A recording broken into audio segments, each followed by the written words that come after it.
WhatsApp पर एक message आया था, आप सभी से शेयर कर रहा हूँ। मैसेज बहुत कमाल का है, बहुत गहराई है जिंदगी की, और श्री कृष्ण जी के बारे में है तो हम श्योर सुनने वालों को बड़ा अच्छा लगेगा।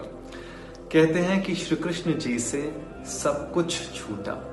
पहले माँ छूटी, फिर पिता छूटे, फिर नंद यशोदा जो मिले थे वो भी छूटे, फिर संगी छूटे, फिर साथी छूटे, फिर राधा भी छूटी, फिर गोकुल छूटा, फिर मथुरा भी छूटी।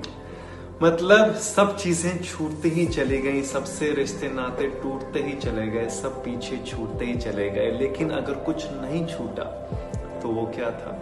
उनकी प्यारी सी मुस्कुराहट, यानी कि उनकी प्यारी सी मुस्कान, उनकी सकारात्मकता यानी कि उनकी पॉजिटिविटी, और उनका देवत्व यानी देवता समान अस्तित्व। तो इसका मतलब है कि जिंदगी में सब कुछ छूटने के बाद भी कैसे खुश रहा जा सकता है, कैसे अपनी मुस्कुराहट को मेंटेन किया जा सकता है, और कैसे पॉजिटिविटी हमेशा रखी जा सकती है, वो हमें श्री कृष्ण जी से सीखना है कि सब कुछ, सारी मुश्किलें, सारी परेशानियां आने के बाद भी सदा ही मुस्कुराते रहें और हमेशा पॉजिटिव रहें।